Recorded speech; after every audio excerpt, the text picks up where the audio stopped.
Assalamualaikum warahmatullahi wabarakatuh. Pada pertemuan ke-6 ini, kita akan membahas tentang pemasaran kreatif. Setelah mempelajari bab ini, mahasiswa diharapkan mampu. Pertama, dapat menjelaskan pergeseran dari pemasaran tradisional ke strategi pemasaran kreatif yang lebih relevan untuk produk unik.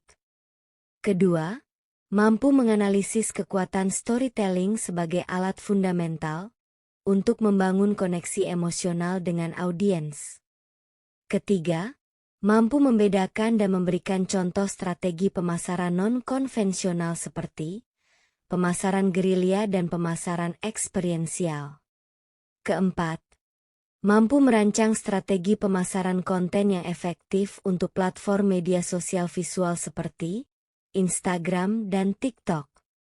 Kelima, mampu menjelaskan pentingnya Search Engine Optimization atau SEO untuk meningkatkan visibilitas portofolio dan bisnis kreatif secara daring. Keenam, mampu menganalisis strategi kolaborasi dengan influencer dan key opinion leaders atau KOL untuk membangun kepercayaan dan jangkauan. Dan terakhir dapat menjelaskan komponen-komponen inti dari identitas merek atau branding, termasuk filosofi visual dan brand voice, serta pentingnya konsistensi. Di tengah lautan konten dan kebisingan informasi di era digital, memiliki produk yang hebat hanyalah separuh dari pertempuran. Separuh pertempuran lainnya adalah memenangkan perhatian dan hati audiens. Disinilah pemasaran kreatif mengambil panggung utama, berfungsi bukan sebagai megafon yang berteriak, melainkan sebagai magnet yang menarik. Pemasaran untuk produk kreatif adalah seni dan ilmu untuk membuat orang lain peduli. Pada bab sebelumnya telah membekali kita dengan pemahaman mendalam tentang pasar melalui riset. Kita telah belajar bagaimana mengidentifikasi siapa audiens kita dan apa yang mereka butuhkan. Sekarang, pertanyaannya bergeser dari siapa mereka menjadi bagaimana kita berbicara dengan mereka. Pemasaran kreatif adalah jawabannya. Ini adalah pendekatan yang menolak formula pemasaran massal yang kaku dan generik, dan sebaliknya, merangkul kreativitas, otentisitas, dan koneksi manusiawi sebagai pilar utamanya. Langsung saja kita ke pembahasan yang pertama. Kita akan menjelajahi berbagai strategi dan taktik yang dirancang khusus untuk pasar produk kreatif. Pemasaran produk kreatif menuntut pendekatan yang secara fundamental berbeda dari pemasaran barang konsumsi biasa.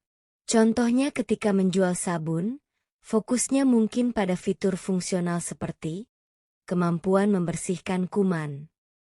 Namun, ketika menjual sebuah pengalaman, sebuah cerita, atau sebuah karya seni, pemasaran harus menyentuh level emosi dan makna yang lebih dalam. Strategi pemasaran kreatif berpusat pada penciptaan koneksi, bukan sekadar penyampaian informasi. Tujuannya bukan untuk menjual kepada konsumen, melainkan untuk mengajak mereka masuk ke dalam dunia yang diciptakan oleh merek atau produk tersebut. Inti dari pemasaran kreatif adalah otentisitas. Di pasar yang jenuh dengan iklan, konsumen, terutama generasi muda, telah mengembangkan skeptisisme yang tinggi terhadap pesan pemasaran yang dipoles dan korporat. Mereka lebih tertarik pada merek yang menunjukkan kepribadian, nilai, dan bahkan kerentanan. Oleh karena itu, strategi yang berhasil seringkali melibatkan hal-hal berikut ini, seperti seringkali melibatkan transparansi, lalu menunjukkan proses di balik layar, dan membangun komunitas di mana konsumen merasa menjadi bagian dari sesuatu yang lebih besar. Salah satu pilar utama strategi pemasaran kreatif adalah storytelling. Ini menunjukkan bahwa manusia secara alami terhubung dengan cerita. Sebuah cerita yang baik dapat mengubah produk dari objek tak bernyawa menjadi artefak yang penuh makna. Daripada hanya menjelaskan fitur sebuah produk kria, seorang pemasar kreatif akan menceritakan kisah tentang pengrajinnya, atau mungkin tradisi di balik motifnya, dan dampak pembelian tersebut terhadap komunitas lokal. Narasi ini menciptakan nilai emosional yang jauh melampaui nilai fisik produk itu sendiri. Kemudian, kita akan mengenal pemasaran gerilya atau guerrilla marketing. Pemasaran kreatif ini sering menggunakan taktik-taktik non-konvensional untuk menembus kebisingan pasar. Strategi ini mengandalkan kampanye yang tidak terduga, imajinatif, dan seringkali interaktif di lokasi-lokasi publik untuk menghasilkan buzz atau perbincangan dengan anggaran yang relatif rendah. Tujuannya adalah untuk menciptakan kejutan yang menyenangkan dan membuat orang membicarakan merek tersebut secara organik.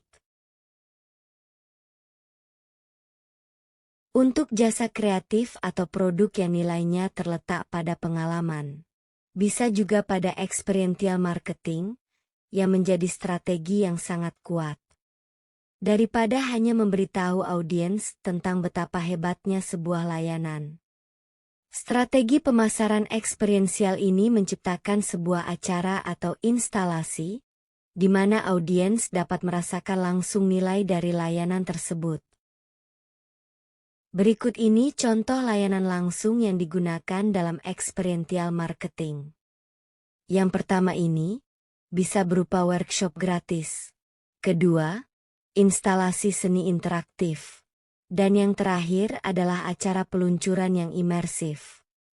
Pengalaman yang berkesan ini akan tertanam dalam ingatan konsumen jauh lebih lama daripada iklan tradisional. Pada dasarnya, strategi pemasaran kreatif adalah tentang mengubah pemasaran dari sebuah interupsi menjadi sebuah undangan. Ini tentang menciptakan konten dan pengalaman yang begitu menarik, serta berharga sehingga audiens secara sukarela memilih untuk terlibat dengannya. Dalam lanskap ini, pemasar tidak lagi hanya menjadi penjual, tetapi juga menjadi kurator, penghibur, dan pembangun komunitas. Untuk pemahaman lebih mendalam, berikut ini analoginya. Kita analogikan pemasaran sebagai kencan pertama. Pemasaran tradisional itu seperti seseorang di kencan pertama yang terus-menerus berbicara tentang betapa hebatnya dirinya, menunjukkan daftar prestasinya, dan menjelaskan semua fitur-fitur positifnya. Ini mungkin informatif, tetapi seringkali membosankan dan terasa arogan. Di sisi lain, pemasaran kreatif adalah seperti pasangan kencan yang menarik. Ia tidak banyak membual, melainkan mengajukan pertanyaan menarik, menceritakan sebuah kisah lucu yang otentik dari masa kecilnya, atau storytelling. Ia mengajak Anda melakukan aktivitas yang tidak terduga, dan menyenangkan atau permisalan dari experiential marketing, dan membuat Anda merasa nyaman menjadi diri sendiri. Ketika Anda pulang bukan hanya dengan informasi, tetapi dengan koneksi emosional dan keinginan untuk bertemu lagi. Itulah tujuan pemasaran kreatif yang sebenarnya. Langsung saja kita ke strategi pemasaran produk kreatif yang pertama, yaitu storytelling sebagai kekuatan pemasaran. Storytelling atau bercerita adalah salah satu alat komunikasi manusia yang paling purba dan paling kuat. Dalam konteks pemasaran, storytelling adalah proses menggunakan narasi untuk mengkomunikasikan pesan merek, dengan cara yang membangun koneksi emosional dengan audiens. Sebuah cerita yang baik memiliki struktur klasik seperti karakter, bisa jadi pelanggan atau pendiri merek, lalu punya sebuah konflik atau masalah, dan sebuah resolusi. Dengan membingkai produk atau layanan sebagai alat yang membantu karakter mencapai resolusi, merek dapat memposisikan diri mereka sebagai pemecah masalah yang relevan dalam kehidupan konsumen.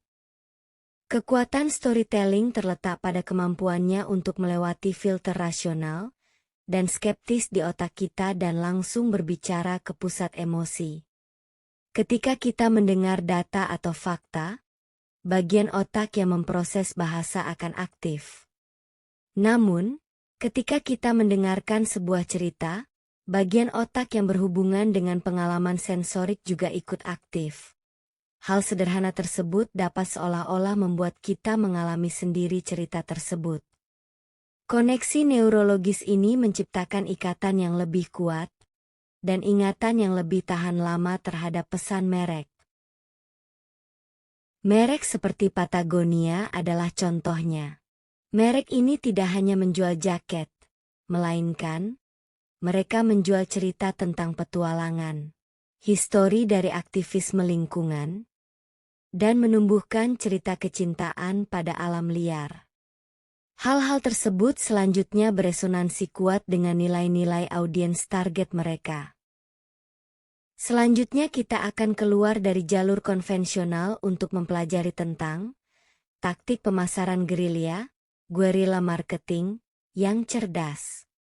Pemasaran gerilya adalah strategi pemasaran yang berfokus pada taktik-taktik non-konvensional, berbiaya rendah, namun berdampak tinggi untuk menciptakan buzz dan eksposur. Istilah ini terinspirasi dari taktik perang gerilya yang mengandalkan elemen kejutan dan mobilitas. Tujuan utamanya adalah untuk menghasilkan publisitas dan perbincangan dari mulut ke mulut atau word of mouth, yang jauh lebih berharga daripada ruang iklan berbayar. Pemasaran gerilya seringkali bersifat lokal, interaktif, dan terjadi di tempat-tempat yang tidak terduga. Contoh klasik adalah kampanye yang mengubah zebra cross di jalan menjadi gambar kentang goreng raksasa dari McDonald's. Kampanye profesional ini berjudul McDonald's Fries Crosswalk. Telah dipublikasikan di Malaysia pada April 2022.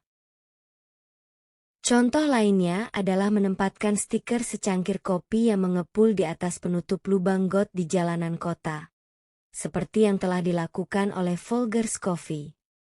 Folgers memutuskan untuk memanfaatkan saluran pembuangan yang ikonik dan selalu beruap.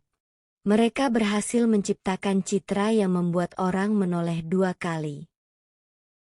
Keberhasilan kampanye gerilya diukur dari seberapa banyak orang yang berhenti, mengambil foto, dan membagikannya di media sosial. Strategi ini sangat cocok untuk wirausahawan kreatif dengan anggaran terbatas, tetapi memiliki ide-ide yang berani, karena ia lebih mengandalkan imajinasi daripada besarnya anggaran iklan. Strategi yang terakhir adalah experiential marketing untuk jasa kreatif.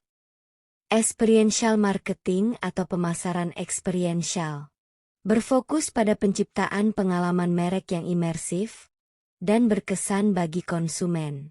Strategi ini sangat efektif untuk jasa kreatif, di mana nilai yang ditawarkan bersifat tidak berwujud dan sulit dikomunikasikan hanya melalui kata-kata atau gambar. Idenya adalah untuk memperlihatkan, bukan hanya memberitahu.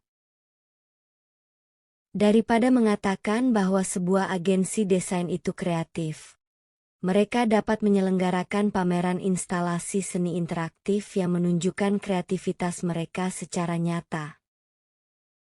Pemasaran eksperiensial bertujuan untuk melibatkan sebanyak mungkin indera konsumen untuk menciptakan ingatan yang kuat. Indera konsumen ini meliputi 1. Penglihatan atau visual. Menggunakan visual yang mencolok dan kreatif. 2. Sentuhan atau haptik. Contohnya termasuk mencoba produk di tempat. 3. Pendengaran atau auditori. Menggunakan musik live mendadak atau interaksi langsung dari pemasar. 4. Penciuman atau olfaktori. Misalnya bau kopi segar atau makanan yang disebarkan di area publik tertentu. 5. Perasaan atau emosi atau psikologis. Bertujuan memicu emosi kuat seperti rasa terkejut, kagum, lucu, atau ingin tahu. Contoh dari strategi eksponensial adalah sebuah perusahaan event organizer.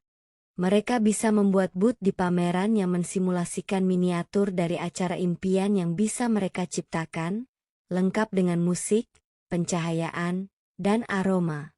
Pengalaman langsung ini membangun kepercayaan dan memberikan bukti nyata dari kemampuan perusahaan.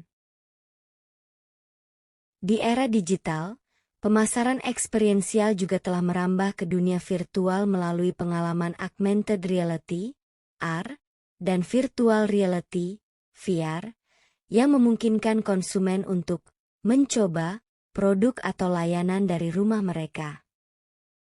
Selanjutnya, kita akan menyelam ke dalam arena digital yang menjadi medan pertempuran utama saat ini, yaitu tentang media sosial dan digital marketing. Di era konektivitas saat ini, media sosial dan platform digital bukan lagi sekadar salah satu pilihan dalam bauran pemasaran. Kenyataannya, ia telah menjadi pusat gravitasi dari hampir semua upaya pemasaran kreatif. Bahkan, bagi wirausahawan kreatif, platform-platform ini menawarkan peluang yang belum pernah ada sebelumnya untuk membangun audiens global dari nol, seringkali dengan anggaran yang minimal. Namun, lanskap digital juga sangat kompetitif dan terus berubah, menuntut strategi yang cerdas, otentik, dan adaptif. Keberhasilan pemasaran digital untuk produk kreatif jarang sekali datang dari iklan berbayar yang agresif. Sebaliknya, ia berakar pada prinsip pemasaran konten atau sering kita kenal sebagai konten marketing. Pemasaran konten adalah pendekatan strategis yang berfokus pada pembuatan dan pendistribusian konten yang berharga, relevan, dan konsisten untuk menarik dan mempertahankan audiens yang jelas, dan pada akhirnya, untuk mendorong tindakan pelanggan yang menguntungkan. Daripada secara langsung mempromosikan produk, Anda dapat memberikan nilai terlebih dahulu. Misalnya dalam bentuk tutorial, hiburan, atau wawasan di balik layar. Strategi ini membangun kepercayaan dan memposisikan Anda sebagai ahli di bidang Anda. Platform seperti Instagram dan TikTok telah menjadi sangat vital karena sifatnya yang sangat visual. Menjadikannya medium yang sempurna untuk memamerkan produk dan proses kreatif. Setiap platform memiliki bahasa dan budayanya sendiri. Perbedaan yang mendasar antara Instagram dan TikTok dapat dilihat dari beberapa hal berikut. Jika Instagram berfokus pada estetika gambar, memiliki kualitas tinggi dan fitur stories, ideal untuk membangun narasi visual merek yang terkurasi. Sedangkan TikTok, dengan algoritma penemuan yang kuat atau FYP. Selanjutnya, TikTok berfokus pada video pendek yang otentik dan berbasis tren, dan menawarkan potensi viralitas yang luar biasa bagi kreator yang mampu menangkap semangat zaman. Di luar jangkauan media sosial, visibilitas jangka panjang sangat bergantung pada Search Engine Optimization, atau SEO. SEO adalah praktik mengoptimalkan situs web atau portofolio daring, yang fungsinya agar Anda mendapatkan peringkat yang lebih tinggi di halaman hasil mesin pencari, seperti Google, untuk kata kunci yang relevan. SEO adalah investasi jangka panjang yang menghasilkan lalu lintas organik atau organic traffic berkualitas tinggi secara berkelanjutan. Contohnya penerapannya bagi seorang fotografer yang menggunakan SEO pada situs websitenya. SEO yang baik berarti ketika calon kalian mencari fotografer pernikahan di Jakarta, maka situs webnya muncul di halaman pertama. Untuk mempercepat pertumbuhan dan membangun kredibilitas, perlu untuk melakukan kolaborasi dengan influencer dan key opinion leaders atau KOL telah menjadi strategi yang sangat efektif. Secara definisi, Influencer adalah individu yang telah membangun audiens yang loyal dan terlibat di sekitar ceruk atau niche tertentu. Sebuah rekomendasi dari influencer yang terpercaya seringkali jauh lebih persuasif daripada iklan tradisional. Yang artinya, marketing dapat terasa seperti rekomendasi dari seorang teman. Dalam memilih influencer yang tepat, dilihat pada nilai dan estetikanya benar-benar selaras dengan merek, adalah kunci keberhasilan strategi ini. Pada dasarnya menguasai pemasaran digital adalah tentang menyeimbangkan seni dan ilmu. Seni dalam menciptakan konten yang menarik dan otentik, dan ilmu dalam memahami data dan analitik untuk mengoptimalkan strategi Anda. Wirausahawan kreatif yang berhasil di era digital adalah mereka yang fasih dalam kedua bahasa tersebut. Untuk pemahaman yang lebih mendalam, berikut ini analogi digital marketing sebagai membangun sebuah pesta. Bayangkan Anda ingin mengadakan pesta yang paling keren di kota. Kita misalkan konten Anda pada platform Instagram atau TikTok adalah bagian dari musik, dekorasi, dan makanan ringan yang menarik. Hal-hal itulah yang membuat orang ingin datang dan bertahan pada pesta kamu. Selanjutnya SEO adalah permisalan dari memberikan alamat dan petunjuk arah yang jelas di undangan, sehingga semua orang bisa menemukan lokasi pesta Anda dengan mudah. Selanjutnya influencer marketing adalah mengundang beberapa tamu paling populer di kota. Bayangkan ketika mereka datang dan memposting tentang betapa serunya pesta Anda, semua pengikut mereka akan ingin datang juga. Kemudian untuk branding Anda adalah analogi dari getaran atau vibe dari keseluruhan rangkaian pesta tersebut. Apakah itu pesta dansa yang energik, atau pertemuan intim yang intelektual? Pesta yang sukses, yang merupakan analogi dari strategi digital yang berhasil, membutuhkan semua elemen ini bekerja secara harmonis. Langsung saja kita bedah secara rinci tentang optimasi konten marketing di Instagram dan TikTok. Untuk berhasil di Instagram, strategi pemasaran konten harus berpusat pada penceritaan visual berkualitas tinggi. Ada 4 fitur unggulan Instagram yang bisa kamu manfaatkan, yaitu Feeds, Reels, Insta Stories, dan Hashtag. Berikut ini fungsi masing-masing fitur Instagram.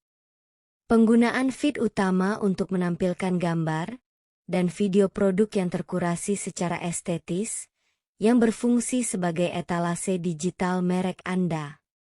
Selanjutnya fitur Instagram Stories dan Reels, digunakan untuk konten yang lebih otentik dan di balik layar, seperti proses pembuatan, sesi tanya-jawab, atau tutorial singkat, yang membantu membangun hubungan yang lebih personal dengan pengikut. Fitur selanjutnya adalah hashtag. Dengan menggunakan hashtag yang relevan, baik yang populer maupun yang niche, sangat penting untuk meningkatkan penemuan oleh pengguna baru yang tertarik pada topik serupa. Sedangkan di platform TikTok, kunci keberhasilannya adalah kecepatan, otentisitas, dan partisipasi dalam tren. Algoritma TikTok sangat menghargai konten yang menghibur dan membuat pengguna tetap berada di aplikasi. Oleh karena itu, strategi yang efektif yang bisa kamu lakukan diantaranya, melibatkan pembuatan video pendek yang menarik perhatian dalam 3 detik pertama. Lalu menggunakan musik atau suara yang sedang tren. Dan berpartisipasi dalam challenge atau format video yang sedang viral. TikTok bukanlah platform untuk iklan yang dipoles. Ini adalah tempat untuk menunjukkan kepribadian merek, humor, dan kreativitas mentah. Merek yang berhasil di TikTok adalah yang tidak takut untuk bereksperimen dan berinteraksi dengan komunitas seperti pengguna biasa, bukan sebagai korporasi. Selanjutnya adalah Search Engine Optimization atau SEO untuk portofolio. Bagi para profesional kreatif seperti desainer, penulis, atau seniman, portofolio online adalah kartu nama dan alat penjualan utama mereka. Namun, portofolio yang indah tidak akan berguna jika tidak ada yang menemukannya. Disinilah SEO memainkan peran vital. SEO untuk portofolio dimulai dengan riset kata kunci atau keyword research, yang fungsinya untuk mencari tahu istilah apa yang digunakan calon klien saat mencari layanan yang Anda tawarkan. Misalnya, desainer logo untuk startup, atau ilustrator buku anak. Kata kunci ini kemudian harus diintegrasikan secara alami ke dalam judul halaman, deskripsi proyek, teks alt gambar, dan URL situs Anda. Selain optimasi pada halaman, atau on-page SEO, membangun tautan balik atau backlinks dari situs web lain yang relevan dan memiliki reputasi baik adalah faktor peringkat yang sangat penting. Definisi singkatnya, backlink adalah link pada suatu website yang mengarah ke website Anda. Untuk bisa membangun tautan balik ini, berikut hal-hal yang dapat dilakukan terlebih dahulu, yaitu dengan cara menjadi penulis tamu di blog industri. Selanjutnya, bisa juga mendapatkan liputan media, atau mendaftarkan portofolio Anda di direktori desain terkemuka. Singkatnya, SEO adalah maraton, bukan lari cepat. Dibutuhkan waktu dan usaha yang konsisten, tetapi hasilnya adalah aliran prospek klien yang berkelanjutan dan berkualitas tinggi tanpa harus membayar untuk iklan. Selanjutnya peran krusial kolaborasi dengan para pembentuk opini, yaitu influencer dan key opinion leaders atau KOL. Kolaborasi dengan influencer atau KOL dapat menjadi jalan pintas yang efektif untuk menjangkau audiens yang tertarget dan membangun bukti sosial. Strategi ini bergerak melampaui sekadar membayar untuk postingan promosi. Kolaborasi yang paling otentik seringkali melibatkan co-creation, di mana influencer dilibatkan dalam proses desain produk atau pembuatan konten bersama. Hal ini memastikan bahwa konten yang dihasilkan terasa alami bagi audiens influencer, sehingga membuat konten bukan sekadar iklan terselubung. Saat memilih influencer, metrik seperti jumlah pengikut bukanlah satu-satunya faktor. Tingkat keterlibatan atau engagement rate, yaitu rasio suka dan komentar terhadap jumlah pengikut, seringkali merupakan indikator yang lebih baik dari audiens yang benar-benar aktif dan loyal. Bekerja dengan micro-influencer atau istilah untuk influencer yang memiliki audiens lebih kecil tetapi sangat niche dan terlibat, seringkali dapat memberikan hasil yang lebih baik dan lebih hemat biaya daripada bekerja dengan mega selebriti. Kunci utamanya adalah keselarasan nilai. Apakah influencer ini benar-benar mewakili apa yang diperjuangkan oleh merek Anda? Materi akhir dari bab ini adalah branding dan identitas merek.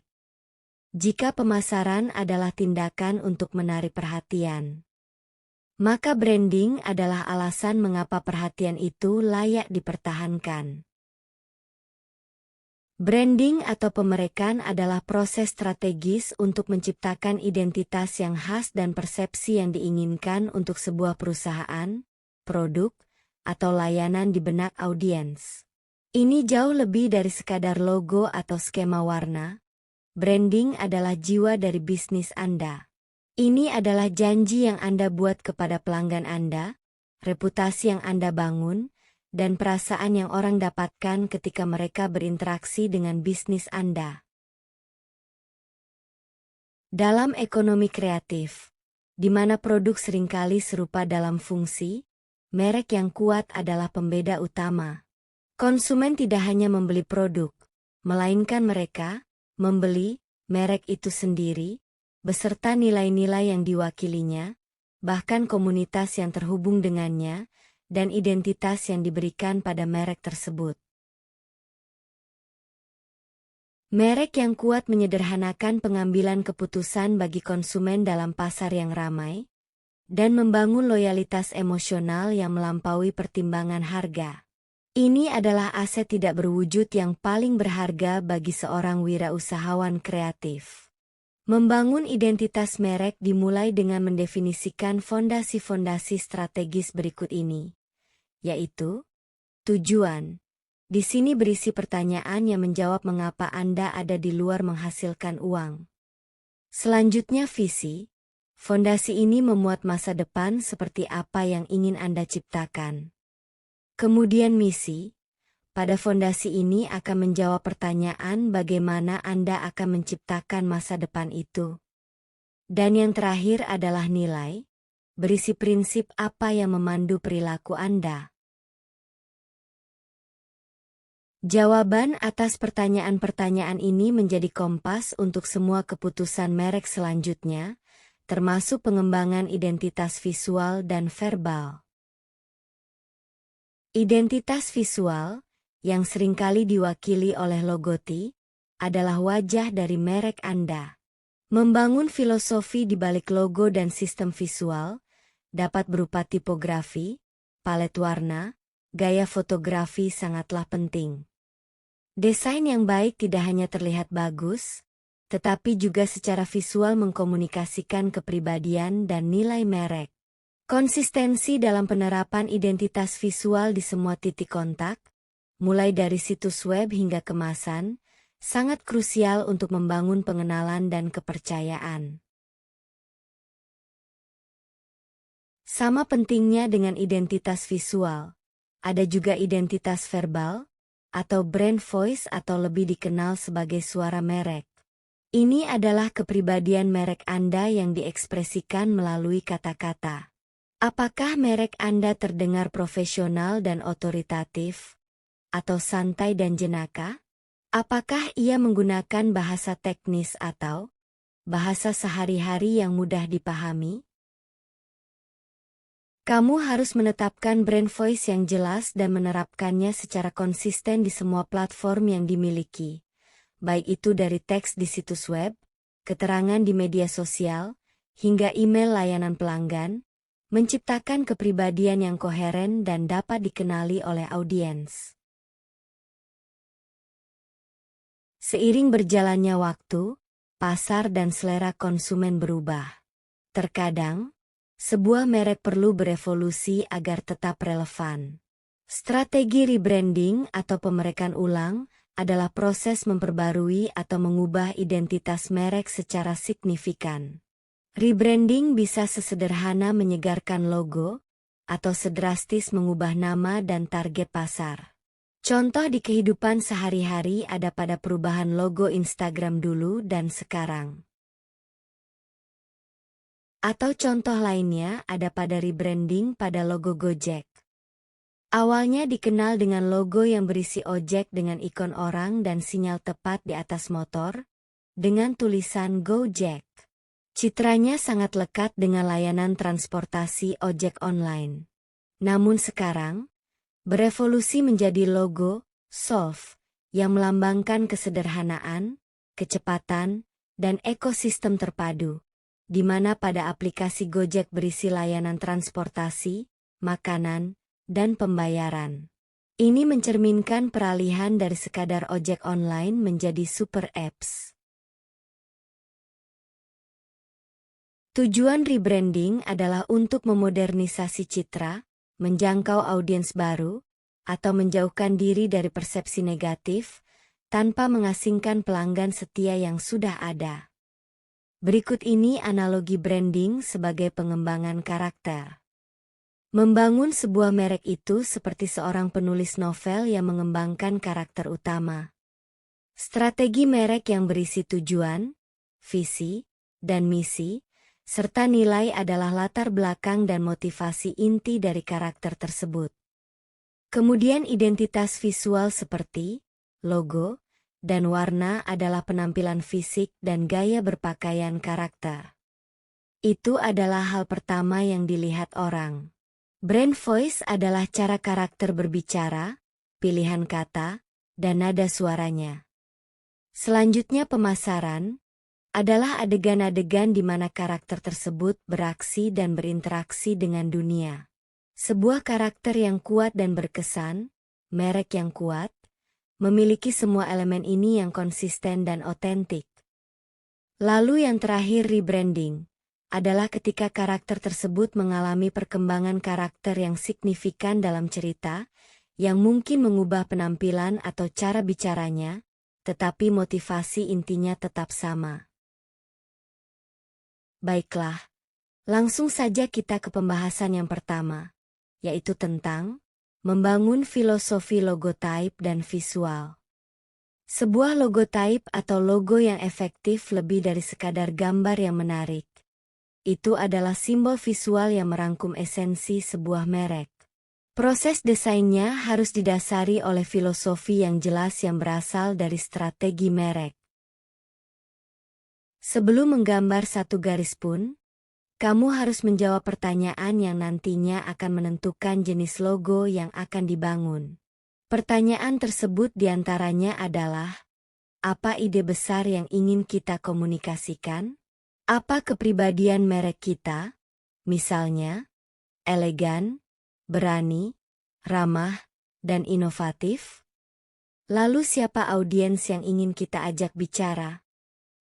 Jawaban ini akan memandu keputusan desain, seperti pilihan untuk jenis font.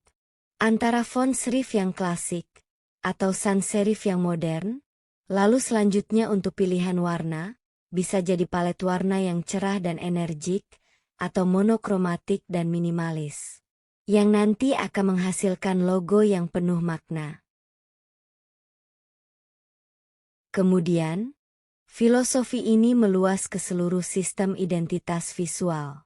Ini termasuk aturan tentang bagaimana logo digunakan, jenis citra fotografi atau ilustrasi yang sesuai, dan bagaimana elemen-elemen desain diterapkan pada berbagai media, dari kartu nama hingga antarmuka aplikasi. Memiliki pedoman merek atau brand guidelines yang komprehensif memastikan bahwa setiap orang yang menciptakan materi untuk merek tersebut, baik itu desainer internal maupun agensi eksternal, dapat melakukannya dengan cara yang konsisten dan selaras dengan filosofi merek. Selanjutnya kita akan mempelajari tentang konsistensi brand voice di berbagai platform. Brand voice adalah manifestasi tertulis dari kepribadian merek Anda. Untuk mengembangkannya, akan sangat membantu jika membayangkan merek Anda sebagai seseorang dan mendeskripsikan kepribadiannya dalam 3-5 kata sifat. Misalnya, berpengetahuan, tetapi bersahabat dan sedikit jenaka.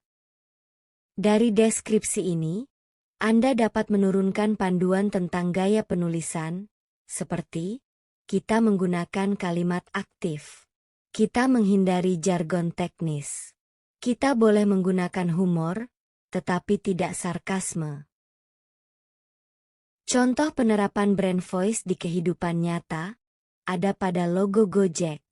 Dari desain logonya, dapat menampilkan kesan santai, lokal dan bersahabat.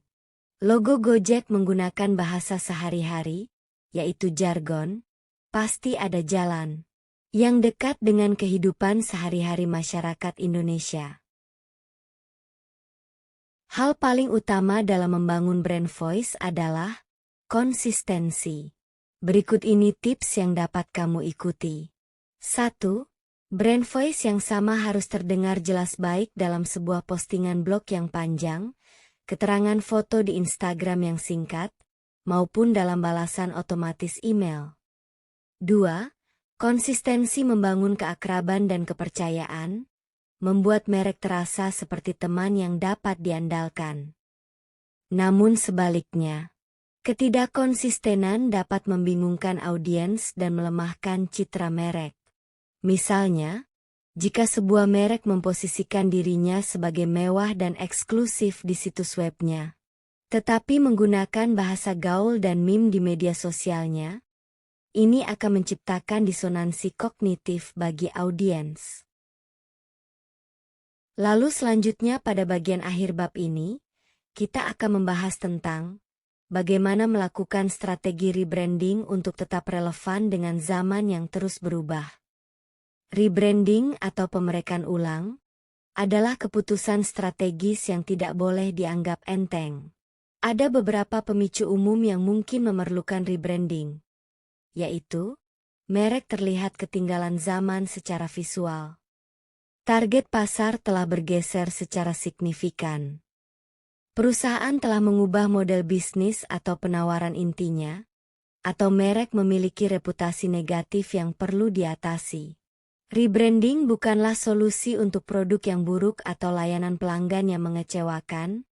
Masalah fundamental harus diperbaiki terlebih dahulu.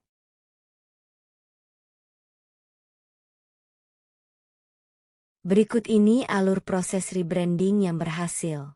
Alur ini diawali dengan melibatkan riset pasar yang mendalam untuk memahami persepsi saat ini dan mengidentifikasi arah yang diinginkan. Proses ini juga harus melibatkan pemangku kepentingan internal untuk memastikan semua orang selaras dengan visi baru. Selanjutnya komunikasi yang jelas dan transparan kepada audiens yang ada selama transisi, sangat penting untuk menjelaskan mengapa di balik perubahan tersebut. Dan komunikasi yang jelas juga dapat membantu untuk meminimalkan kebingungan atau reaksi negatif. Contoh rebranding yang berhasil adalah pada evolusi logo Airbnb. Dari yang awalnya bersifat korporat menjadi simbol belonging yang lebih ramah. Ini menunjukkan bagaimana pemerekan ulang dapat menyelaraskan kembali identitas visual merek dengan misi intinya yang lebih dalam. Rangkuman materi kita tentang pemasaran kreatif adalah sebagai berikut. 1. Pemasaran kreatif berfokus pada penciptaan koneksi emosional dan otentik dengan audiens, bukan sekadar promosi fungsional. 2. Storytelling adalah strategi inti dalam pemasaran kreatif, dengan menggunakan narasi untuk membangun makna dan hubungan emosional dengan merek. 3. Pemasaran gerilya dan pemasaran eksperiensial adalah taktik non-konvensional yang bertujuan untuk menciptakan buzz dan pengalaman merek yang berkesan. 4. Pemasaran konten yang dioptimalkan untuk platform visual seperti Instagram dan TikTok. Sangat penting untuk membangun audiens di era digital. 5. SEO adalah investasi jangka panjang yang krusial untuk memastikan portofolio dan bisnis kreatif dapat ditemukan secara organik melalui mesin pencari. 6. Kolaborasi dengan influencer dan call yang tepat dapat mempercepat pertumbuhan dan membangun kepercayaan melalui rekomendasi yang otentik. 7. Branding adalah proses strategis untuk membangun identitas dan persepsi merek yang khas, yang merupakan aset paling berharga dalam ekonomi kreatif. 8. Identitas merek yang kuat membutuhkan konsistensi baik dalam elemen visual, seperti logo type dan warna, maupun verbal misalnya brand voice, di semua platform. 9. Rebranding adalah langkah strategis untuk memperbarui citra merek agar tetap relevan, tetapi harus dilakukan dengan riset dan komunikasi yang cermat.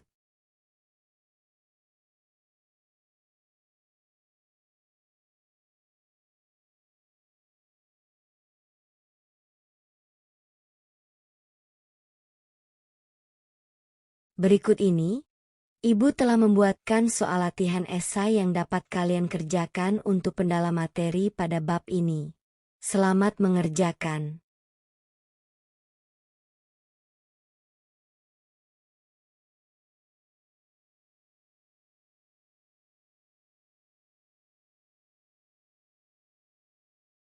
Demikian pembahasan kita mengenai pemasaran kreatif hari ini. Ibu harap latihan soal dan materi yang telah dibahas dapat memberikan pemahaman yang komprehensif bagi kita semua. Teruslah untuk bertumbuh dengan kreatif.